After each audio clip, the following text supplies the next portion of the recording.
Ebusia for be 1 year ni ye the reaction be na abro pertaining to that Lumba a coin fast free mu a year to year Ebusia manso e course and after just last week ne 1 year omoko di ye e is legal I ko wie mu a honorable kolesa man kwa be din komo se e ye ne course o komase no that the Lumba ni pedua anase na ni mu no na ni e ye na se bi na manfo bisa se 18 no e father kana na esi wo no di na ne wo mu a de curtains akata so in common training bebre na ebusia enyo na pese me ne woko metie nkom bebre e free nkofo mo ben Lumba and afisi nkofo a Lumba ne omo aye djuma pen enne a me ne wo kase Ayisha Modi also not happening to be one of the closest people to that Lumba to the extent say when they cry djuma pen kwa bedi nkomo nkomo die ni mu na o chese nkofo mo komo odobro ni na koza se wano sebe omoye mmoa na as a matter of fact that the Lumba you be obi e command because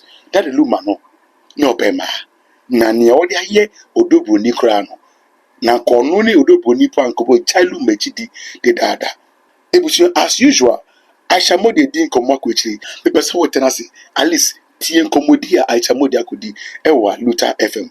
Ayisha, yes dear, one transcribe so aye mother.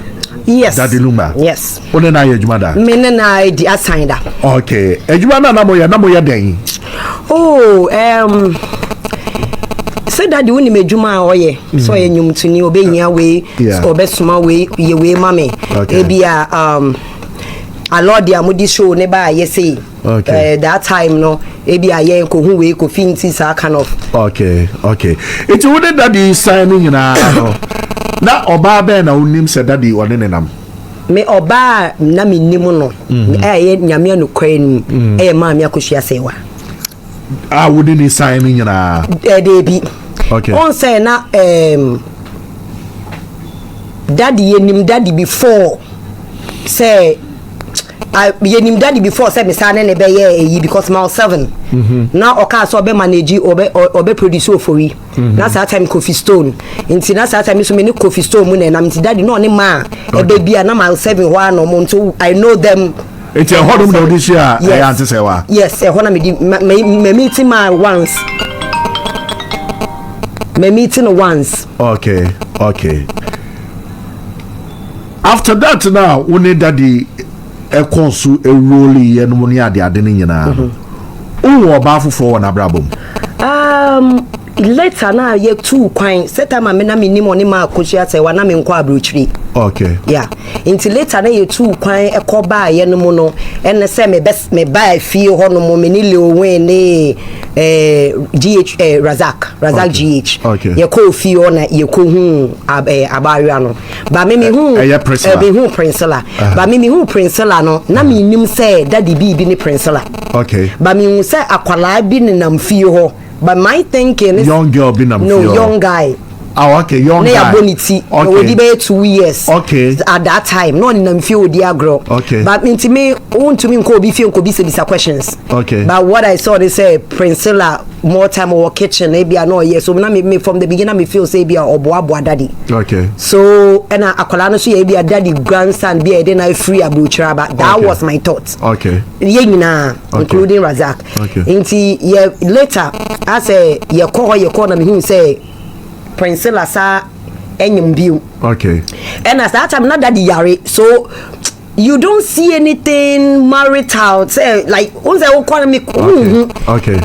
To that time you now on tiapo. No ntiapo no ntiapo no to me cran enyina na so 1 minute it will be coffee obia no Princella na won enche ya wo share obusheni bi eni o me coffee be na no Princella na ebia omo boaboa nti ebia no ote wheelchair mu daddy sorry say me dey not nti Princella nti there was a time na bibisa Princella say nti ono onya hoden wo he no di sa ni na me nim say daddy bi no. Okay, by that time so we hunu so wonyam nti e ho na me ko bisa asema me say na ade na ode nyinse be edwuma and boys ni bi say o papa yire they said that to you. Yeah, they said that to me. Nti e ho and na me ko bisa daddy. Okay. It take me about 3 days class and meet me bisa daddy. And na daddy catch me say e ni fi asem ndi me fi asem. Okay. And I see you.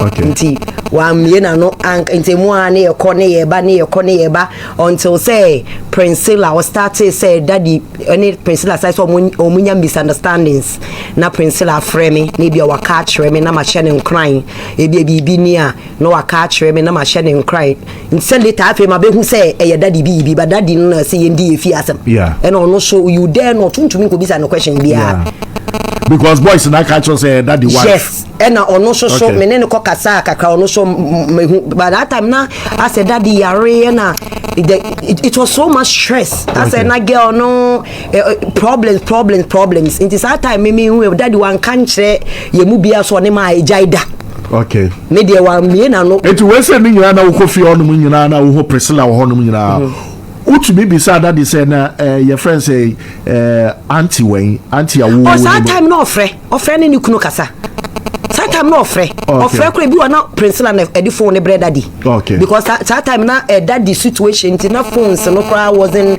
wo ko ho no ma ye na e be kwa kwatena we bia ye na e be di nkomo o be soma ye we ko ha bra so that is how me di share Priscilla but na me nim say ma me ne friend na me hu say daddy no ye nyina ye nim no okay me nim no so I wasn't surprised of what I was saying. Me so I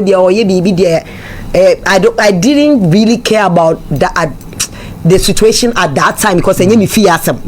I just was no that close me na me in the number moreover no so cry no mean to me nyane number because mean to me the daddy and antene ma me akohua yes wo be ke cancel no be kwa koye obode ama waka bibi enti ekoye bibi to say Priscilla da unnim so daddy nam baby obeko bia baby obeko bia na Priscilla daddy be jonso daddy be shatare daddy be didi daddy be bibia and that time no kana daddy ka say nye Priscilla nka wowu obi na no ka so ene okaye o katre me say enye Priscilla nka wowu na ade eye no ade eye daddy no me ka no kra kire wo say me Ayisha me ka Quran ene ade bia nyame ade ache me say me hu so da so tiase na ye me won because like that time no he almost lost his life. Wow. Yes, the daddy that time not daddy me pa say go to a lot of pains and around the neck until he was like that. And now you say so it was a na gay you know kono cheno na pamuna ye betwa even ye betwa Lumba me komu me nipa you know kra and he doesn't trust anybody apart from Priscilla. Inti Priscilla kita nsuo Priscilla kita neduane Priscilla kita everything is Priscilla. To be no take over. Yes, obeko demo Priscilla ye rent hotel se na be ya because of oyare kakra no se na be ya kakra no akonti daddy no oba set no so kwa no ntumi shoot 3 minutes 4 minutes yes actually na ko shedem so it took us months to finish movie said e be 1 month twa no it took us months anti na mo twa movie nyina aka ho any twa movie we have a movie I even invested in the movie misika wo movie ni movie ba ama out ye movie ni wie ye no movie ni ye fa Roberto wo mu Ampon wo mu Vivian J wo mu Bella Samoa wo mu onkrofo wo movie ni mu amache de dem nyina wo movie ni mu. Wow. Yeah, it was a very nice movie ba ye movie ni wie ye na fe na mato eduro no efra brochira abre no sadro no me ba o ye be call do ba bu ye movie ni wie ye no na ni nyina no na Priscilla ene di mu akotene ye na ye movie ni na Priscilla. Okay. But omu daddy no omie na no nkanchira mo say Priscilla for all these years ni nyina when who any until wa around me they be mimi bisa daddy say ade ntina ma be say ma mba Ghana no ka kire me say ma like I say nkwala ne niama ntina say ma wo ho no hwe na ade ko yale ade na ma beja nkwala no aba betena no ho ebra obi like obi so hwe Miss Hano catch me. I think that's no coming no for young posa can want some once because for you who say Priscilla no for you bube fuye. No for you no be him say.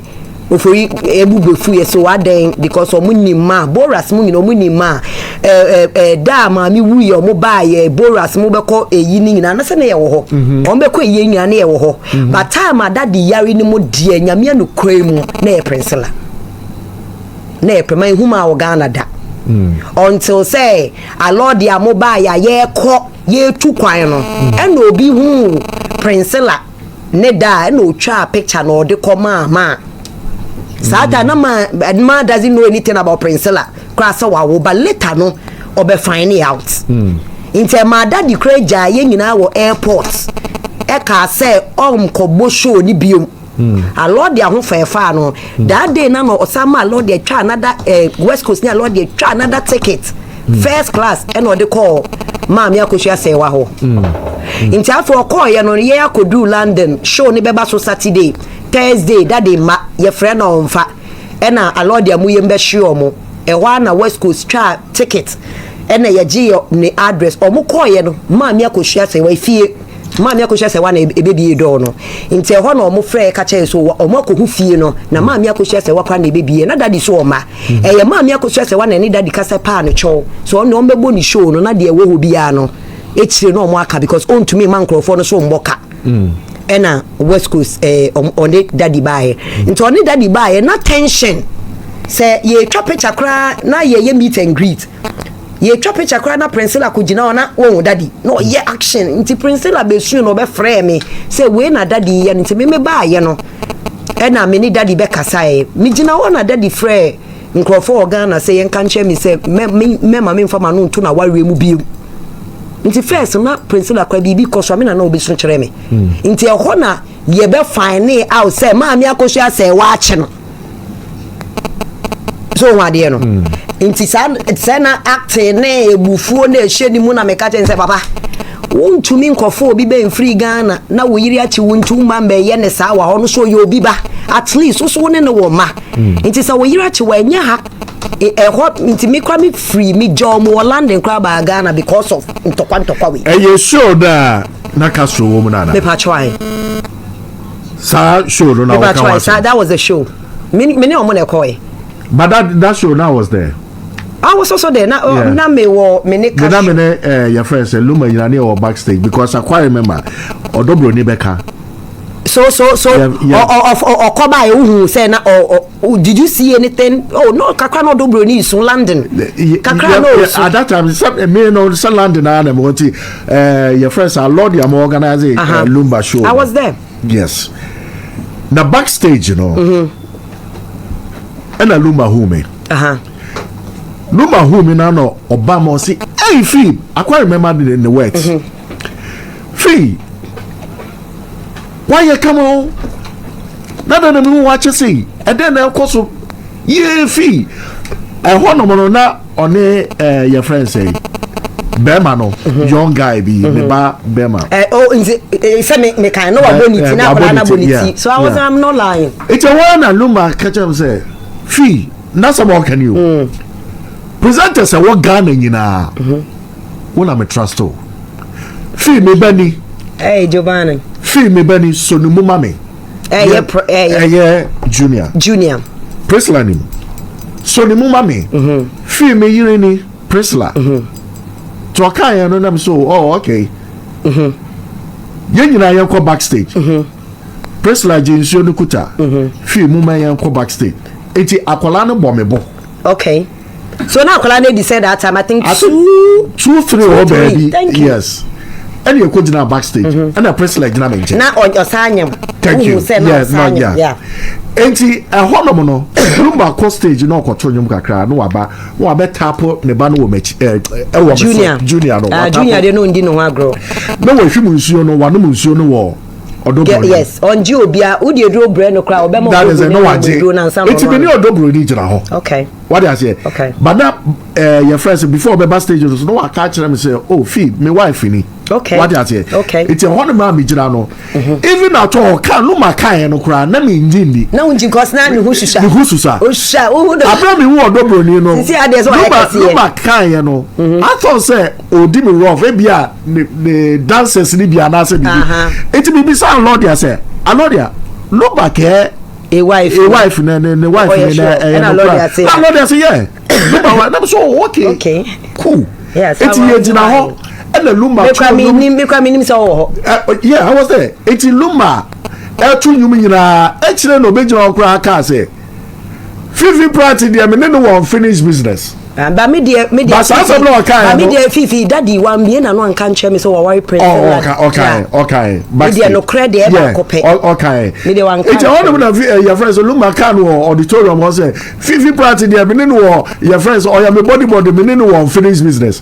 Me need me no near tiase. Okay. Asem now no work out. It's a hokra em sa lord your crowd dey get asem no. E no no say hey nyanyo there. Sa what am I tell you? Okay. I wasn't there. Yeah, we creative like funny jokes be no the kind. It's a hono no and the say on the more serious no I thought say but me bisa but e hono mo so want to say ma echi ye wo airport e was one no sense I know the can tell say after that to crown and met say me no Uncle Charles Lumba na me nipa me feel say on no wo hono e Teresa na me nti ante say wada. Oh sir, that is it. Oh, what I say na me nti da. So ni the master what dey na master what na Nigeria na omoba na sa time dome. Okay. Kama na dome na no omote into omo free dome na omoba Tantra Hill. Na me nimu da. What I say sa time na there wasn't no Princella. Time na me nim Lumba ne ma say what there wasn't no Princella. It's na me nim da me all the time ya no dey be omo kan no ma you me feel say Teresa na aton say ono ne collaborate with na that was that me nim da. Who say papa you very very secretive. Okay. And one thing about him they say on fast some nhye kakra na ni bufu every 5 minutes na se ni bufu obetimi no wakasa na ebufu aba no wakate call wo so 10 minutes ta obe fro ayete say bibia crancy is such a person but or can some so akere wo catch us Ayisha me a very private person me kwate ma asam wo baby me cut off inti na ye nyina yesuro inti me abi ade a obi ya meka se me hu time a Princella nsam ni nyina no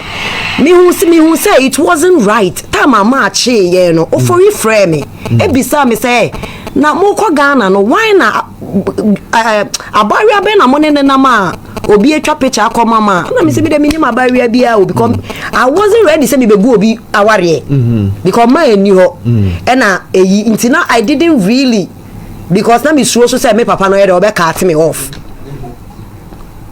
inti so what ma say inti omoka say Princella na one daddy eto obi fifi obi obegina bebia Lumba I don't blame Princella, I don't blame Mami Akosia Sewa. I blame Daddy Lumba about whatever is going on. I don't blame both women. Men or your warrior, some both women hasn't done anything. Because Lumba was sick enough for bet me a worry 10, or bet me a worry 50, or bet me but the way. Quiet. What I say? Because Mami ba 1 week, everything was fine. Mami Akosia Sewa what is Mami can't someone chro. Lady be the rose gold.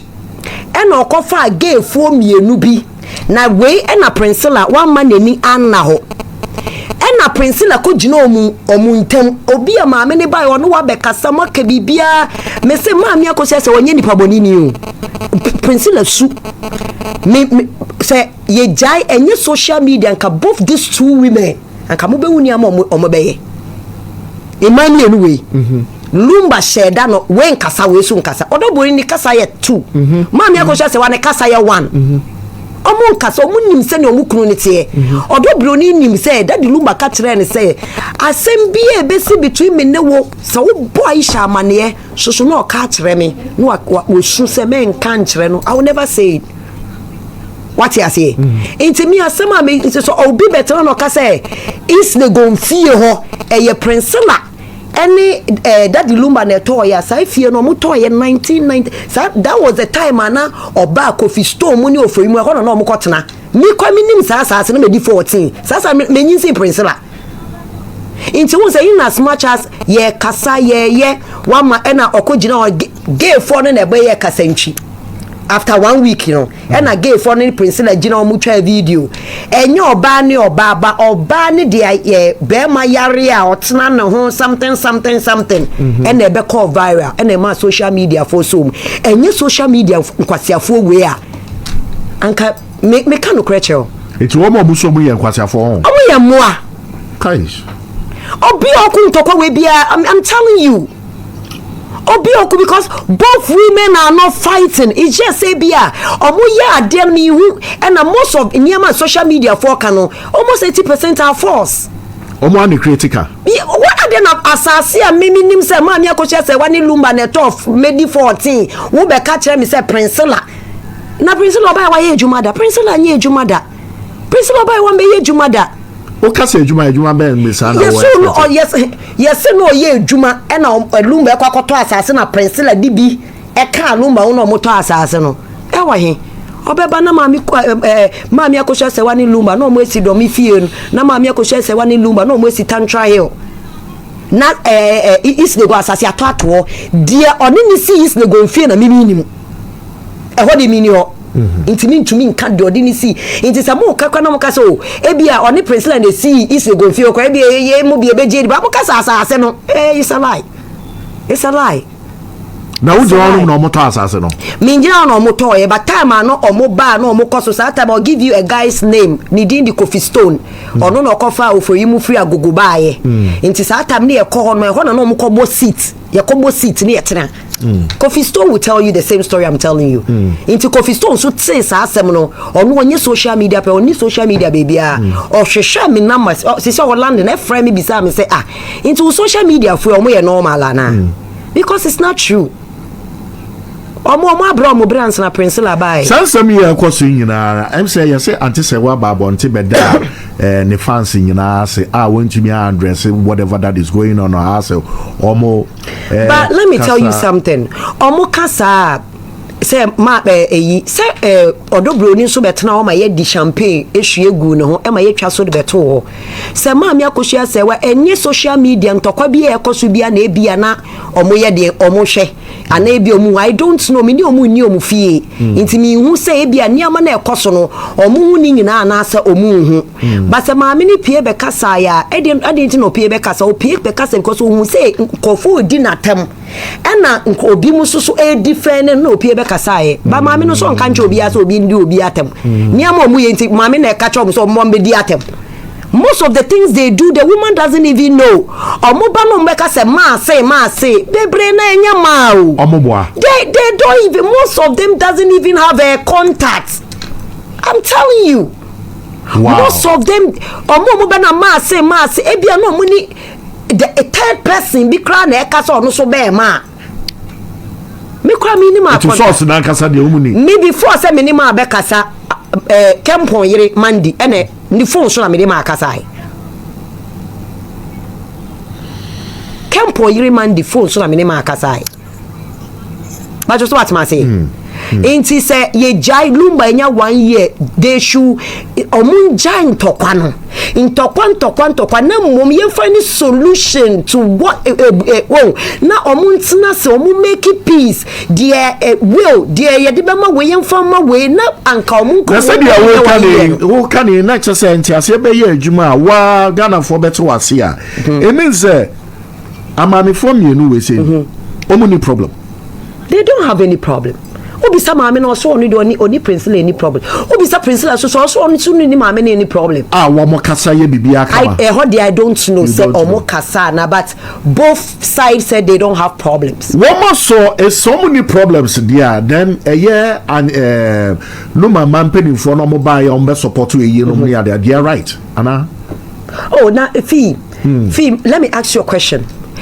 Inti me ye nim relationship Calvin on ne papa wo me mama ne me papa ekon over a year that doesn't stop me from attending my father's funeral. Okay, he's my father. Yeah, okay. Me mama mun tokwa and pay the last respect and my bema or me be we are some tete me no you know it's omo they are talking omo the emotions and ekasa. Ebi kwa Calvin ko ebi you don't know and they have no right to say akola na anya de ma wo dem say legal wives for me dey na what say me hu ye no ti bi so me bufu ye be so life di o matem because onne ne papa relationship e different what you say say ne ma me ne papa e ko a into bu pa try me say anka ma so side anka ma anka me ma ne nkwa na come on you can say that and no dey me no mo anya adwen that because sa kwala ne papa and it's not just any kind of person, keke, a mini god, a legend. Come on. O mama ni papa yako ni ntino, ni papa 1 year, ni papa year, emanema. No, does it make sense? Abronti asiaso. Does it make sense? Oh, kwamo obia. Na no chese obe take decisions. The ebe koso, any the enkoso. No. Ayisha, adia ba ko Ghana for ntiase say whatever to kwa bi esi no muni adia na omo chese nka eyie na course wo kuma se nka wo san antiakosia wase. Yes, say nyina yaka. From the beginning na Abusuapenin omo nyina omo ye omo bibia basa. There is accounts for mo culture. Family na omo adentina family no omo ta mame akosha se wechi. Family send a tie prince lechi. With the family send catch me family cheme. Say ye ko fie no koji aware ebusuafo no mutama me akosha se wechi omo ko aware ni bi omo ye witness. Enti na Abusuapenin ba yo say mame akosha se wape na yeda di Lumba yire 24 hours obeda na no. Yes, inti this kaka me who say intokwa we omubeko ni 30 years kra no enye hwe. The only thing say yenye niama right what mami akosha say what deserves ni they should give her what she deserve. Omuma is have respect and honor no. What is not say Priscilla so me asam na meka say Priscilla so tia say eye ni senior. Into onu no so corporate peace because onu soon starting tokwa we nyina bae so oni boy gay boys na nyina wanye sa video na anka tokwa we ansole because 1 week was very beautiful. They took pictures together. I even maybe posty pictures maybe can fall how we united 24 hours on begina obe keka sa nkwasi asem no and I am not mean gina odobro ni echi no kure any de minim na meka inje omoka se ne aseme kwa ma Priscilla ochina no de minim wo ku social media ntokwa de minim a me wo ho e na meka enye social media ntokwa na meme ko me ni obi anko ye me ka dia meme wo ni de minim enye ni bia se me be kan ya wo se ye call landi kwa na wo we yeah inti the omo kan I don't really Mamini deserves some respect. You say I just say why a mistake pass why tell it to a year no. No, me there omo invite no. No. Also like on say yes, you can say you be quiet. Most of the things they say omo invite it's all lies. Obisa mami show a different story of whatever this other side is also saying. It is see a feel me bisa a dear ntokwa na omoko katre me be ma no ko me bisa o this ntokwa be pa na omoko adia ba ko da bonti a wo mo kan wasem say senka Antiakosia warrior say ne ejina pa because say be da bonti say so or the divorce ko say ka that inside and one sign also bibisa fee and I make us say me I don't blame both women. Me say almost so on so do Lumba or even Priscilla cry on ne cry na ebisa Priscilla ne say ne papa ben mo pe ma be mo ye man some dey say ya intina kan say Lumba ne tutu ne chi what I say be mo pe ma de eye say ya along the line no aware ne be ye ntokwa bebe mu say maami ni say maami na ba be hu say oye oni oba bi kra wo ha eye me Ayisha modia me ma fa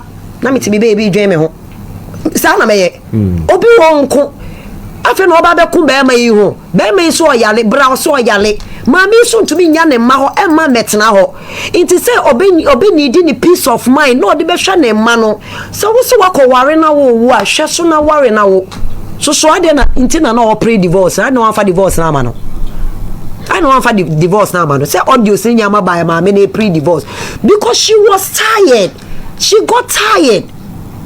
And no so on for divorce, man. And I'm a boy. Or beside divorce or the man. Man, say bye. Yet the audio sir need letters kuko. How did they have their personal lawyer if they are not family? Or personal lawyer na lawyer jino mu me doing na. oh say baba be gina oni abedi maame na atem twasidi atem over bi ani kunu ewu she is going through a lot of pains.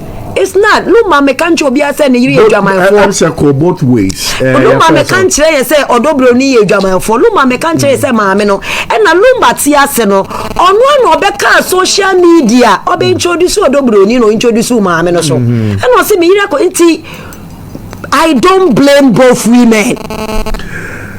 Me maame ko e wa de we ho mesre mo.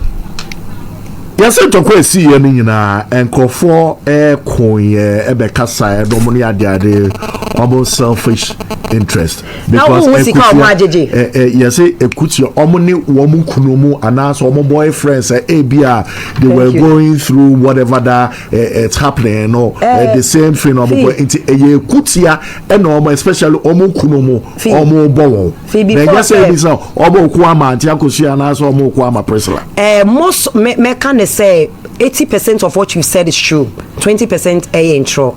Ya won crofo omo kwa mama me akosu say wa omo kra no mo sai se omo sika. Omo ku ni genuinely.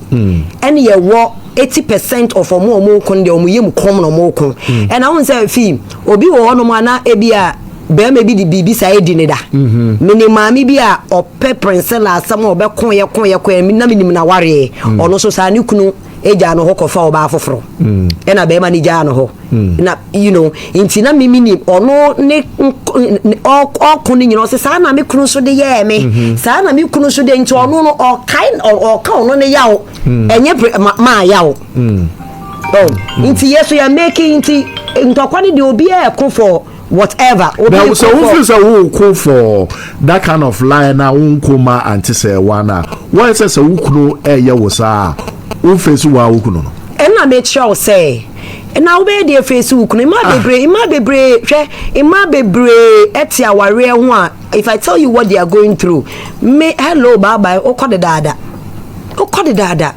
akoma ya mama akosia say wa mukita ya dey be okode dada oko but mama ne chance no mama ne chance because Princella wa okra na daddy dey ma be fio. Oh how? I'm telling you. How? I'm telling you. On the ma be fio. I'm telling you. Oh me pa say minim dia make catch. That's na say nya oba on ne call out. See me. Oh tie. So whatever don't let me person me go too deep me papa no but see me. Niam bi a oye wo Princella nim at that time ne kra ye me Ayisha anka me call the dada. But akoye say bi ni fie onu no kite ska so media personal life I don't blame media me enyo mo me na baby di omo fie asema mo but asema me can say they should make peace because ntoko yo mo konfa so bi eni so enko baby a eno mbeko ama Lumba o celebrating 10 years yan mo ko enko baby a the government are not listening the country is corrupt. Ghana, the whole system is corrupt. Momusu amuti America na yira amusu no endru Ghana. Debi system ne de ebe che. Because sa same way a yedi maami akosha say wa e overseas anka bi insida. Yedi no. Yes, anka overseas anka ebi betbiesi. Anka overseas na Lumba akofa odobro na wa so nim sa anka Lumba kra be chi na tu. Every on divorce in here. You better not to. Yeah. TV. I was here. Mama face. So I don't blame. I don't me there. Odobroni or no so. Wabe yebi. Both parties have played their part. Lumba is the problem. Lumba is the cost. Because who himself wa different ade de ntia make us say edru me bi kwa na ebushia form be fie ono ankasa na obi na no ka kire me say e so ye well. Ntia me won say wanye well. Na ye no kwasa wanye well. I still by me do ka kire me say wanye well. O ka kire me say wanye well. Yes, o ka kire me say wanye well. Lumba na ka kire. Yes, but yes he will know. And I'm so surprised about sa asem no be sine because na minim say why na ka say will ni ho. Oh, me dey say on can social media yes e be ka say no will and nya no na ntokwa bebrebe abe. Fi. Ya bre Lumba mu asem ka. Omo so omo mbom no mbeko omo nko sa.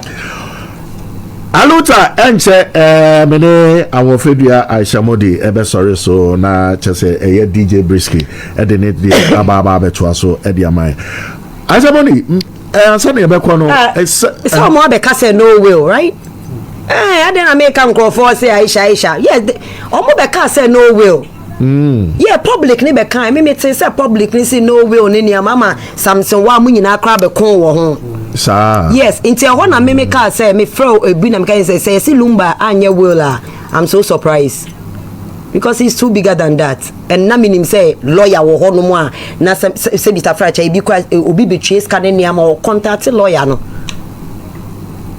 inti ho de me ntumi nka wa say high court said it and nya bibiza na omoga yes I court say no will inti na ma me file for LU said there no yeah omo be omo ka say no with me up to date e da so ya me wan wa be si ne say no will there Lumba ye will I'm telling you see this country is corrupt I'm telling you Ayisha Modi agodi komo no no say Ayisha de otumre a ne wa che ni si Ayisha Modi be din komo o challenge na or the one evidence na beba date see ye any eye witness na no Ayisha Modi betimi e de ama ebusia weni komodi wa ko die wa lubita f na minim say who was in bisa message was comment section wa ye dia agency bia wo bia no message che wadwe ho no na afro so ho a wo se fa GNC referendum a so so my page ni me adoman so me se na me upload bia so na onsa ebetuma kam den sike makra